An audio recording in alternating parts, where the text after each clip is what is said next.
Então vamos lá, vamos falar sobre extinção da punibilidade. Começando a falar de extinção da punibilidade na parte 1, né? Causas de extinção da punibilidade. Vamos começar com o conceito, né? Que são causas de extinção da punibilidade. São aquelas que extinguem o direito de punir do Estado.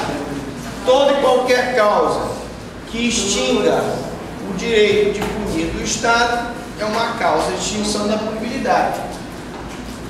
Originado o ius puniente, concretizado com a prática do crime, quando a pessoa pratica o crime, surge para o Estado o direito de punir aquela pessoa. E podem ocorrer causas que obstam a aplicação das sanções penais, pela renúncia do Estado em punir o autor do delito. Falando-se então de causas extintivas da punibilidade, causas de extinção da punibilidade segundo o Mirabete. O rol que nós vamos ver, ele não é taxativo. As causas extintivas da punibilidade não estão só previstas nesses dispositivos aqui. Ela não está só prevista na parte geral do Código. Nós vamos encontrar causas extintivas da punibilidade também prevista na legislação especial, por exemplo, a 312, parágrafo 3º, que é essa daí. Essa daí é a causa de extinção da punibilidade, que no peculato culposo, se você restitui a administração pública do valor, o prejuízo que a administração pública tem, por exemplo, você era um funcionário, que você sai da repartição por algum tempo, entra uma pessoa lá e subtrai um computador da repartição, você pode ser processado por peculato culposo. E nesse caso, se você ressarce a administração pública pelo prejuízo que ela sofreu para o computador que foi subtraído, é uma causa extintiva da punibilidade. Eu tenho, por exemplo, 168A, parágrafo 2º e outras que temos na parte especial do Código. A primeira causa extintiva da punibilidade é a morte do agente, né? O agente é o sujeito ativo em qualquer momento da persecução crimes. E a morte extingue inclusive as penas pecuniárias, uma vez que não podem ser cobradas dos herdeiros do morto. Preste atenção. Quando eu falei de sanção penal, eu disse da característica do princípio da personalidade. A pena, ela é aplicada, ela tem caráter personalíssimo, ela é aplicada àquela pessoa que praticou a conduta. Se ela vem a falecer, a pena pecuniária, senhores, ela é uma pena, uma sanção penal. E se a sanção penal ela é apagada com a morte extingue a punibilidade, apaga a sanção penal, eu não posso permitir que o herdeiro daquela pessoa pague pela pena de multa que foi combinada ao seu pai ou à sua mãe. Então, no caso da esfera penal, se a pessoa vem a falecer, eu não posso cobrar a sanção penal da outra, dos descendentes ou dos ascendentes, sob pena de violar o princípio da personalidade. Diga. Professor, vai ser no caso da morte, no momento da morte houverem bens empenhorados. Não, veja bem, na hora, se foi um caso vamos lá, se foi um caso em que ele não pagou a pena de multa e a pena de multa foi executada e haviam bens penhorados, esses bens penhorados, se ele morre, automaticamente ficam liberados. Só se permite falar em reparação no caso da esfera civil.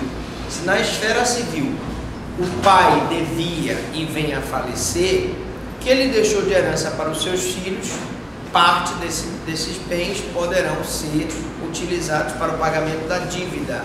Então a execução passa para os filhos herdeiros legítimos e testamentários. Quando nós falamos de responsabilidade penal, a morte, ela extingue a punibilidade do agente. E eu não posso cobrar a pena de multa, que é uma pena pecuniária, dos descendentes da pessoa falecida, sob pena de eu estar violando o princípio da personalidade da pena. Se a pena só pode ser paga por quem cometeu o crime, eu cobrar a pena de multa de outra pessoa, eu estou violando esse princípio. Bom, a morte pode ocorrer em qualquer fase, tá? Se ela ocorrer antes do inquérito ou durante o inquérito, basta juntar a certidão de óbito, o inquérito nem vai à frente. Se ela ocorrer durante a ação penal ou durante o cumprimento de pena, a mesma coisa, se junta a certidão de óbito. Se for uma ação penal, a sentença será extintiva da punibilidade. Se for cumprimento de pena, inclusive com bens penhorados por conta da pena de multa, a penhora não será levada adiante, será levantada. Nada impede a execução da sentença possível contra os sucessores do falecido realizada a liquidação do dano.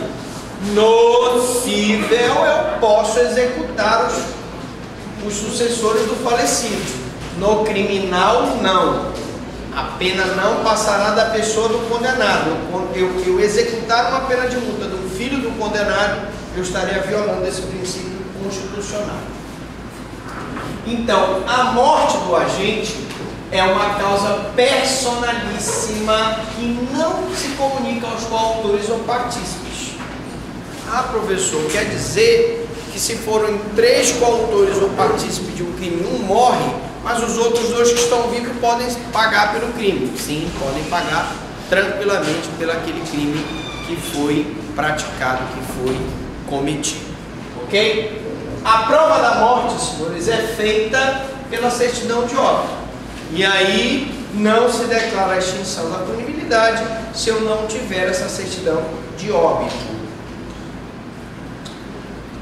Agora, a morte do sujeito pode ser provada através de uma ação de justificação de óbito. Se uma pessoa morre, é enterrada sem certidão de óbito, né? Nós vamos fazer o que nós chamamos de justificação de óbito.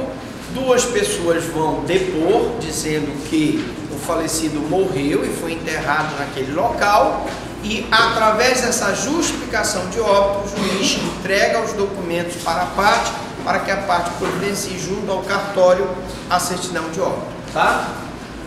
O Supremo entende que o desfazimento da decisão admitida por equívoco a morte do agente que declarou extinção da punibilidade não constitui ofensa à coisa julgada. Nesse habeas corpus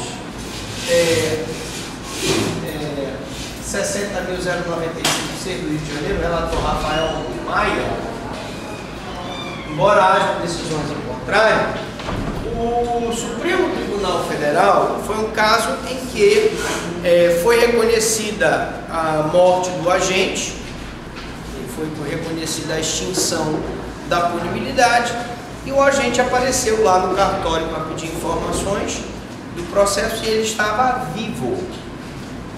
Se ele estava vivo, não poderia ser extinta a punibilidade dele. O que o Supremo disse aqui? Ele disse o seguinte, repetindo, eu não volto, só voltar aqui.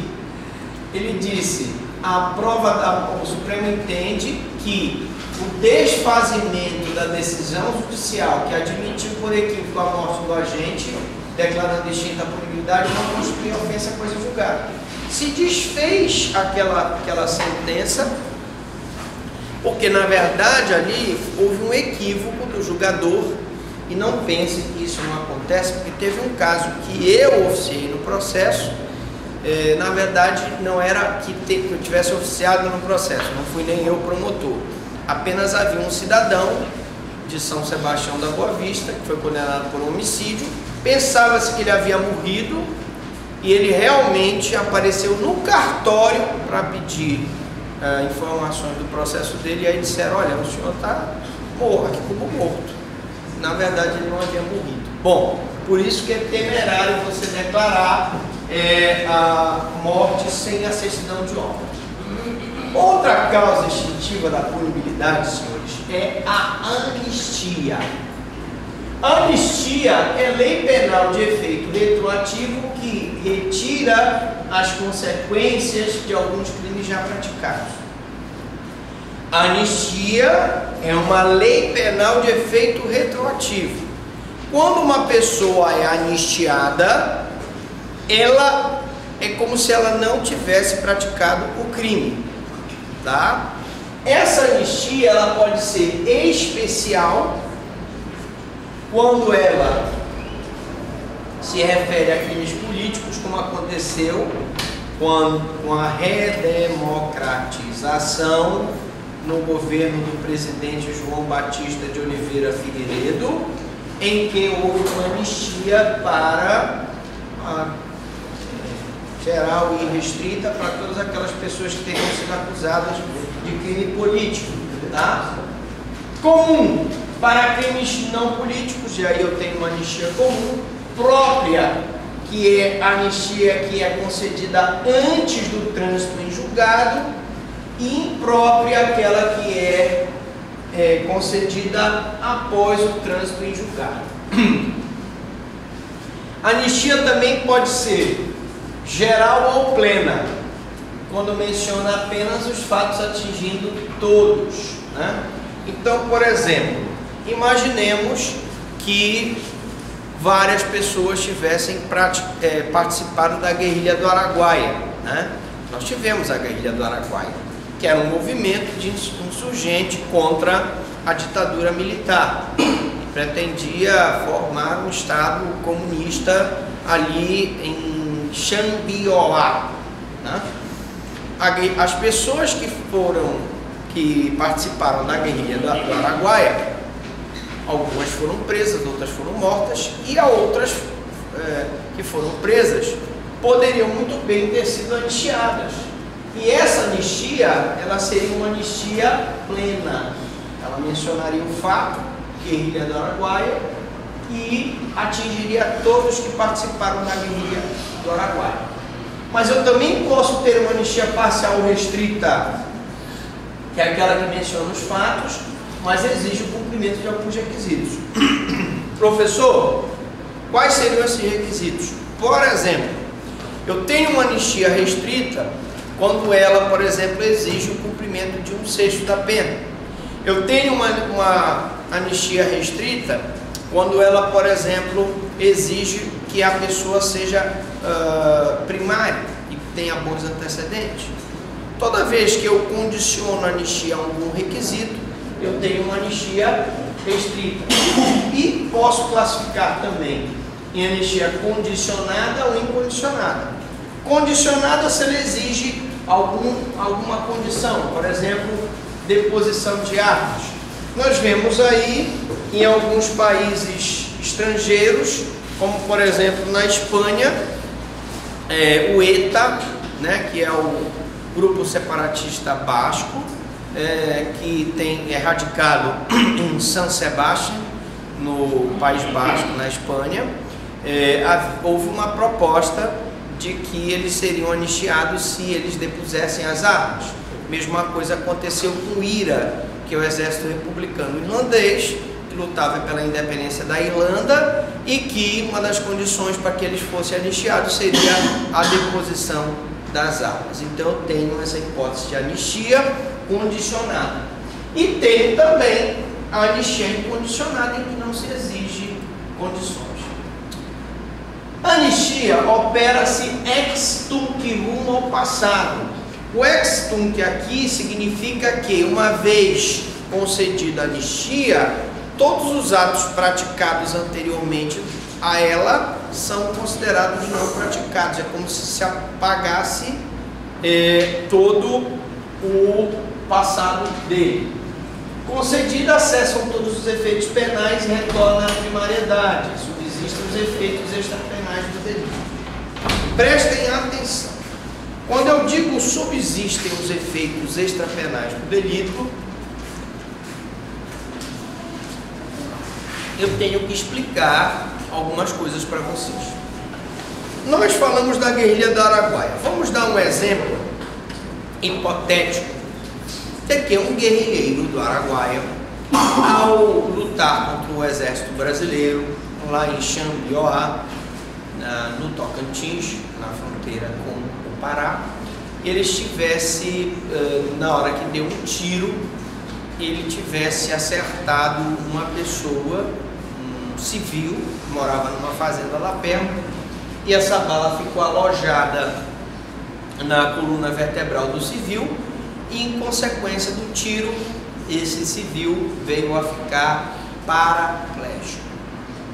Ora, na hora em que sai uma lei anistiando todos os guerrilheiros da guerrilha do Araguaia, tá?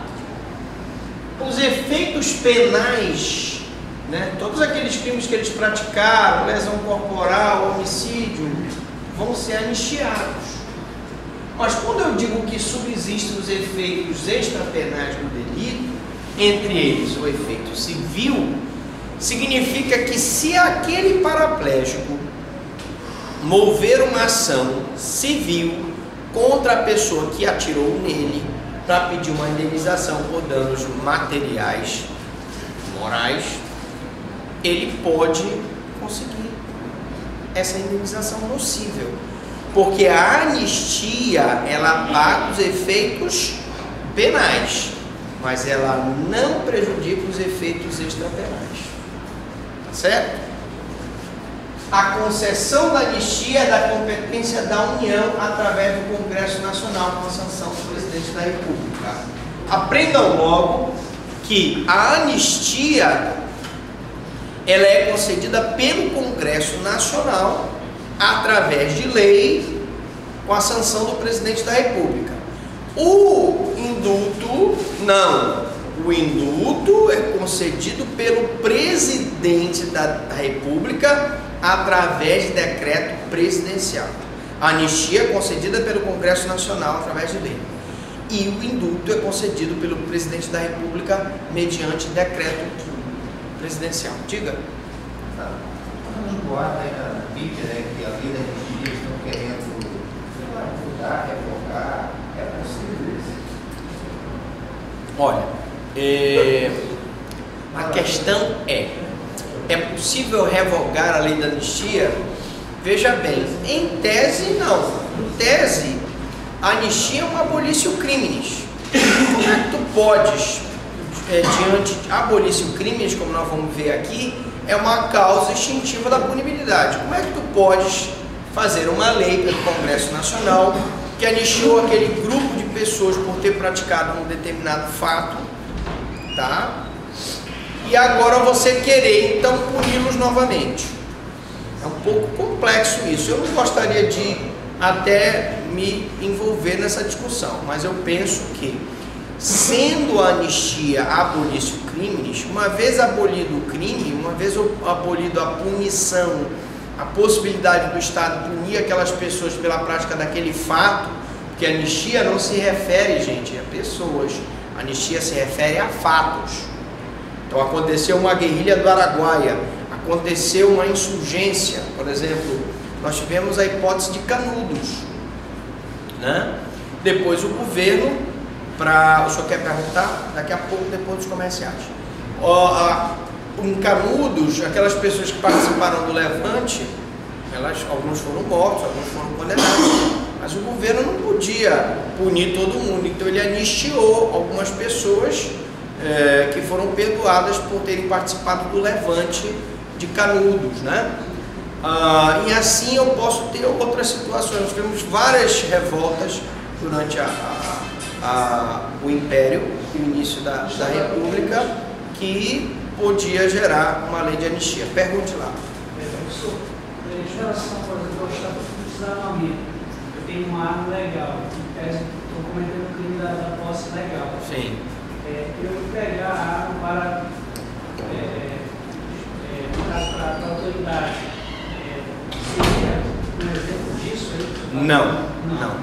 Você entregar uma arma que você tem na sua casa, ilegal, você não tem porte, seria um exemplo de anistia? Não. Anistia, gente, é uma lei que sai pelo Congresso Nacional com o objetivo de abolir um crime praticado por um grupo de pessoas que praticou um determinado fato. Por exemplo, uma guerrilha do Araguaia, vamos supor, sair uma anistia só por amor ao debate, sai uma anistia que vai perdoar todos os black blocs que participaram das manifestações violentas nesses últimos 6 meses. Tem que existir um fato. A anistia, ela se relaciona a um fato determinado, tá?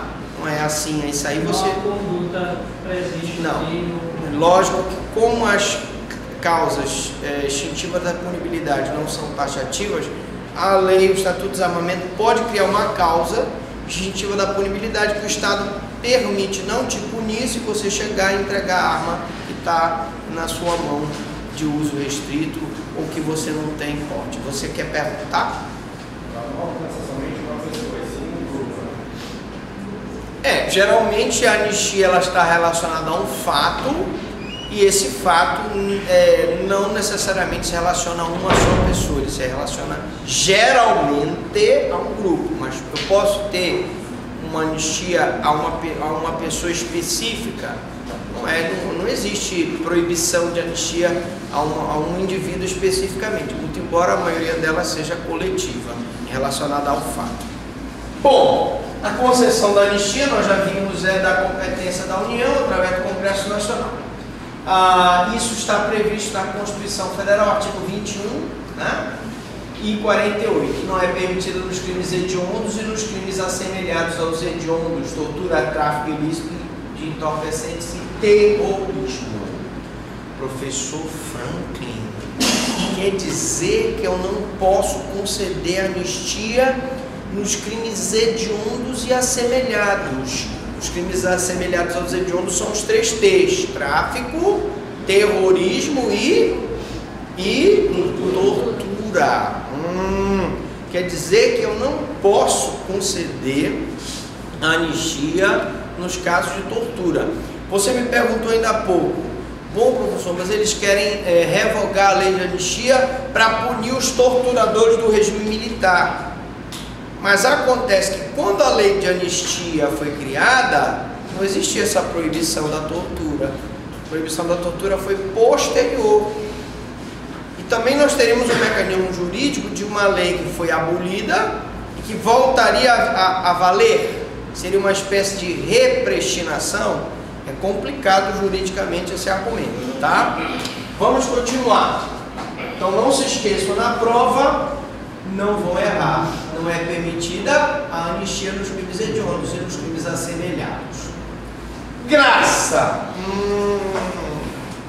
Não tem nenhuma aluna chamada Graça aqui? Tem graça aí? Alguém tem graça? Ou quer dizer, tem alguma graça? Não é que eu seja engraçado. Tem alguma aluna chamada Graça? Não tem. Bom, de qualquer forma, gente, a graça aqui é o que nós chamamos de indulto individual. A graça já é diferente da anistia, porque a graça é um benefício individual concedido mediante provocação da parte. Exatamente. Então aquela pessoa, por exemplo, que é primário, tem bons antecedentes, cumpriu determinada parte da pena, ela provoca, ela requer a concessão de graça ou a concessão de indulto individual. Na anistia não, já sai uma lei do Congresso Nacional que beneficia aquele grupo de pessoas que praticaram aquele determinado fato. Então aqui a graça é uma forma de clemência soberana destinada à pessoa determinada. Você perguntou ainda agora. Quando se tratar de pessoa determinada e não há fato, eu vou ter a graça, que é o indulto individual, sendo semelhante ao indulto individual, né? A Constituição vigente, porém, não se refere mais à graça, mas apenas ao indulto. Na nossa Constituição de 88, por terminologia adotada pelo legislador, não se fala mais em graça, tá? Graça é o indulto individual e o indulto seria o indulto coletivo, tá? Graça passa a ser o que nós conhecemos como indulto individual, o que não ocorreu na reforma da parte geral do Código Penal. Poderá ocorrer, nós estamos aí com uma possibilidade de reforma do Código Penal. Então a graça, o indulto, só atinge os efeitos principais da condenação, subsistindo todos os efeitos penais e extrapenais.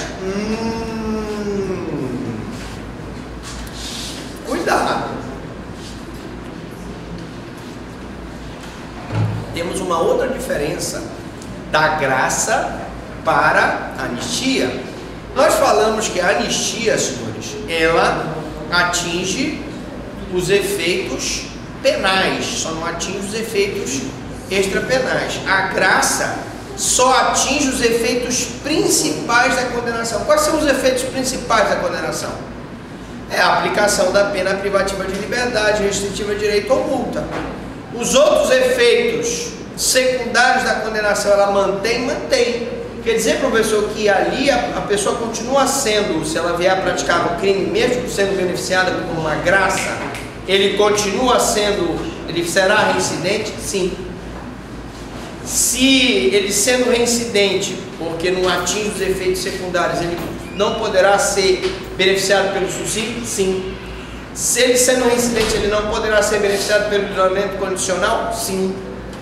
Então, a graça, o indulto individual, ela só atinge os efeitos principais da condenação, a pena propriamente dita. Ela não atinge os efeitos secundários da condenação. Ele passa a ser reincidente.